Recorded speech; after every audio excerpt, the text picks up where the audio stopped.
ফিলিস্তিনের একটা কিছু করে ফেলবে, তুর্কি এবার হামলা দিছে ইসরায়েলের গুড়ায় ফেলবে। আমি দেখেন ওয়াল্লাহি আল্লাহ সাক্ষী 2014 সালের আগে আমি জীবনে নিউজও দেখতাম না। আমি সৌদি আরবে ছিলাম, সাইকেল টাইকেল চালাইছি, মসজিদ মাদ্রাসায় গেছি, খেলাধুলা করছি, ওই যে খাওয়া দাওয়া খাইছি, বেশিরভাগ সাইকেল চালাইতাম, হ্যাঁ সাইকেলিং করতাম। এত নিউজ দেখবে কে? কে নিউজ দেখে? বাট বাংলাদেশে এসে নিউজ দেখতেছি। কিন্তু 2014 সাল থেকে আমি শুনি ইরান ফলস্তিনের সঙ্গে আছে, তুর্কিতে এবার ইসরায়েলকে গুঁড়াই দিবে, এই করবে সেই করবে।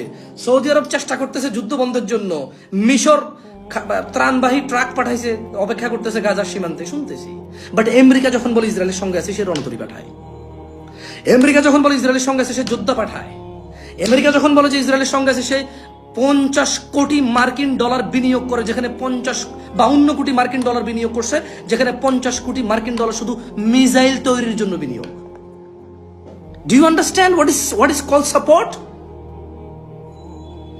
ইউএসএ যখন বলে বা ইউএস যখন বলে আমরা ইসরায়েলকে সাপোর্ট করি, তখন 52 কোটি মার্কিন ডলার সে বিনিয়োগ করে, যেখানে 50 কোটি মার্কিন ডলার দিয়ে মিসাইল বানায়।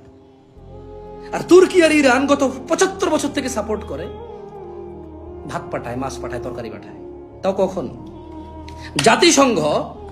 জাতিসংঘ বলে, মানে যখন নিউজে শুনি যে 200 ইসরায়েলি মরে গেছে, আপনি কি মনে করেন ইসলাম এটাকে ভালো চোখে দেখে?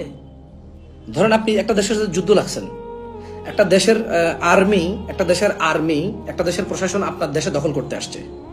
এবার আপনার 2 গ্রুপে যুদ্ধ লাগছেন।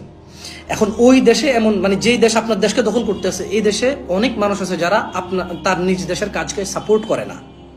ফর এক্সাম্পল, পাকিস্তান বাংলাদেশকে দখল করতে আসছে। ধরে নেন পাকিস্তানের কিছু মানুষ আছে যারা বলে যে না, বাংলাদেশের উপর জুলুম হচ্ছে, এটা ইসলামে জায়েজ নাই, অত্যাচার, জুলুম করতেছে, আমি কেন দেশ দখল করব? এখন বাংলাদেশ কি, যে লোকটা বলে যে পাকিস্তান ভুল করতেছে, যে পাকিস্তান এটা বলে পাকিস্তান ভুল করতেছে, বাংলাদেশকে তার দখল করার চিন্তা বাদ দেওয়া উচিত, হারাম, এটা ঠিক না, এটা টেরোরিজম। সে নিজে তার গভর্নমেন্টকে বলে যে তুমি ভুল করতেছো। এবার বলেন, বাংলাদেশ যদি ওদের বিরুদ্ধে যুদ্ধ করে, ওই লোকটাকে কি মারা ইসলাম জায়েজ? যে লোকটা এই অন্যায়ের বিরোধিতা করে। তো ধরেন এবার ইসরায়েলি ইহুদি মরুক, অথবা খ্রিস্টান নাসারা মরুক, আপনি কি মনে করেন কাউকে মেরে ফেলা যায়? পার্সোনালি আপনি মনে করেন? একটা দেশে যখন একটা দেশের সাথে যুদ্ধ লাগে, ওই দেশের যত মানুষ ওদের যোদ্ধাদেরকে সাপোর্ট করে, ওরা সবাই সম ক্যাটাগরিতে বিচার হবে। কারণ সে এই দখলদারিত্বে তার ইন্ধন আছে, এই দখলদারিত্বে তার সাপোর্ট আছে, এই দখলদারিত্বকে সে হেল্প করে। তাহলে যে মাঠে যুদ্ধ করে আর যে ভাত পাকায়, তরকারি পাকায়, এদেরকে সাপোর্ট করে, খাদ্য প্রদান করে, দুজনই যোদ্ধা, দুজনই আমার দেশের বিরোধী। কিন্তু যে লোকটা বলে না, ওই দেশকে কেন দখল করতেছো, আমার দেশে থাকো, তুমি নিজ দেশে থাকো, নিজ ভূখণ্ডে থাকো, নিজ এরিয়ায় থাকো, আরেক দেশ দখল করি না, আপনি কি মনে করেন আমি তাকে মারার অধিকার রাখি? আমি তাকে মারার অধিকার রাখি না?